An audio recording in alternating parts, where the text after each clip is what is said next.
Đó là đậu bắp đó. Cây nó bự lắm. Chỉ đi nữa nó đây là biết ngay. Đây.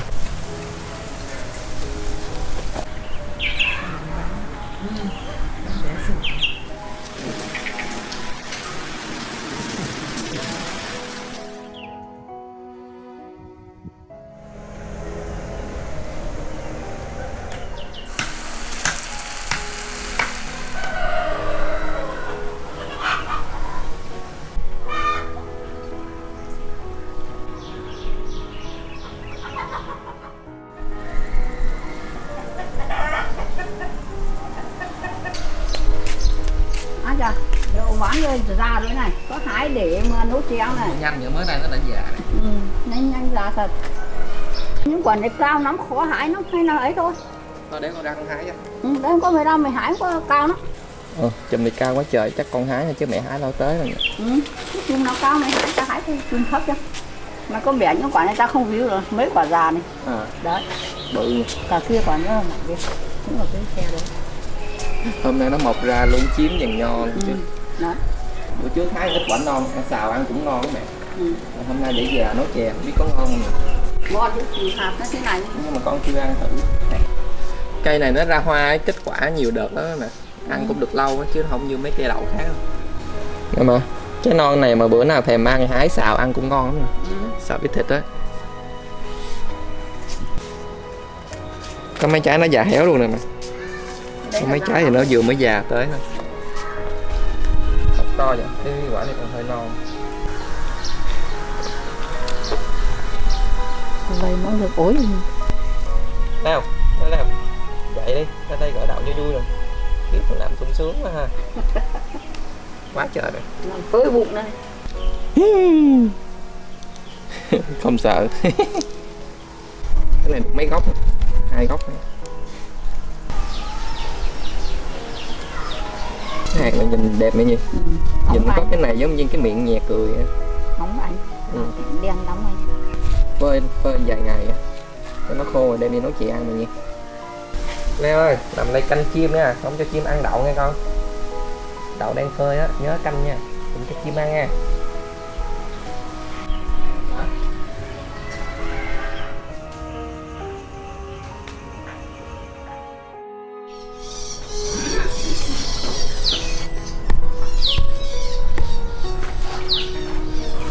Bóc trống lớn vậy, hôm nay cao ngang đầu luôn, ra nhiều quả.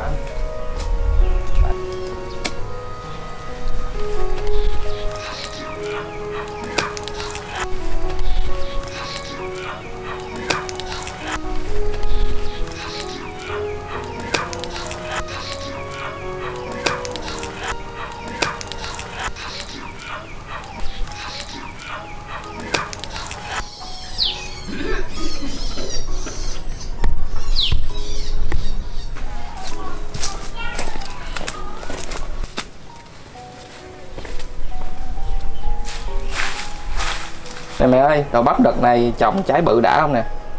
Nấu canh hay chiên gì đó cũng ngon. Đậu bắp hôm nay bự già rồi. Con hái ít vô sắc phơi để làm trà uống nè mà.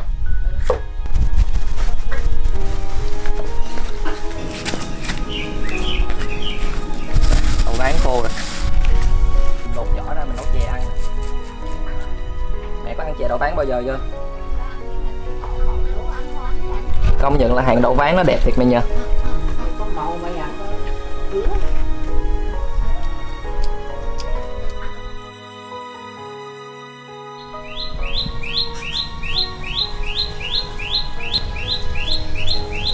Mẹ ơi, sáng nay đậu ngâm nở nhiều rồi. Ra coi với mẹ ngồi lột vỏ đi, ngồi nấu chè ăn nè. Đậu này ăn ngon nhưng mà cực lắm nè. Hay là trồng đậu đỏ đi, để rằm tháng 7 làm bánh trung thu ăn. Rằm tháng 8 chứ nhỉ. Đậu ván này lột khó mày. Chứ mà đậu ván trắng như bình thường thì lột nhanh lắm, chỉ cần ngâm qua đêm rồi vò vò rồi nó sẽ bong vỏ ra. Đậu này làm cực, vậy hy vọng nấu lên sẽ ngon mày nhỉ. Giờ con đi nấu đây. Đây, con bắt nồi nước lên mẹ ngồi canh giùm con tí nha. Để con đi rửa đậu với lại con đi làm nước cốt dừa. Lâu ngày là mới nấu chè ăn, cũng thèm mẹ nha. Nhà mình cũng gần hết củi rồi, bữa nào con với mẹ phải đi tìm củi á. Bụi lá dứa nhà mình nay tốt quá trời nè mà.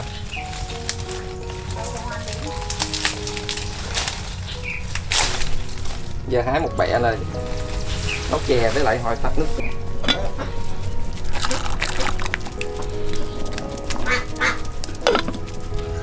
Nhà mình cũng gần hết củi rồi, bữa nào phải đi kiếm củi nè. Kiếm củi vất vả lắm, cứ chúng ta đi rỡ bờ tre về nhà họ.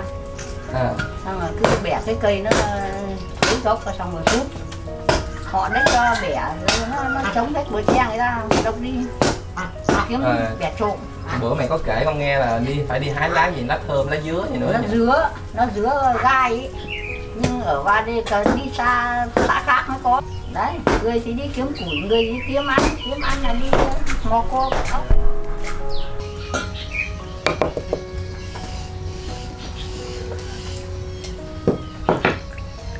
Đậu nhừ chưa nhỉ? Chắc cũng sắp nhừ rồi mày nhỉ?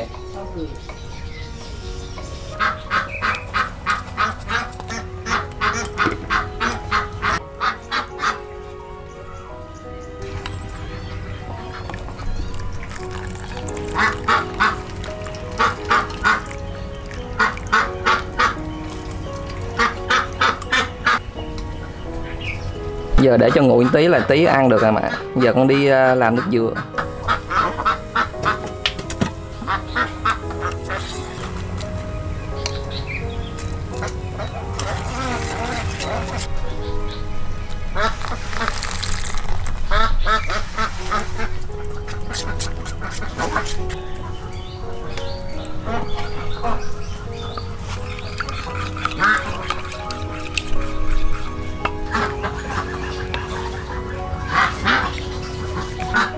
Giờ để cho nguội tí là tí ăn được rồi mà. Mùa này nắng to phơi khô nhanh thật. Thôi khô hết. Bây giờ để bỏ hũ để dành nước trà là ngon.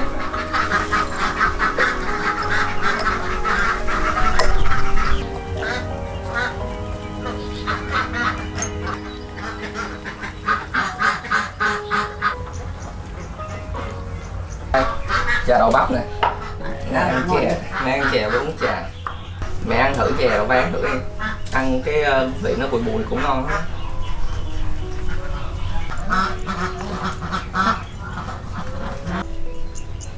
Đậu nhà mình trồng nó không đẹp nhưng mà được cái nó thơm vậy nhỉ. Nó ngon. Bẻ thấy ăn ngay nó thơm. Chó hôm nay cũng lớn nhỉ. Hôm nay nữa tướng. Lần đầu mẹ ăn chè này mẹ thấy sao? Ngon mà thơm. Con ăn hết bát chè rồi.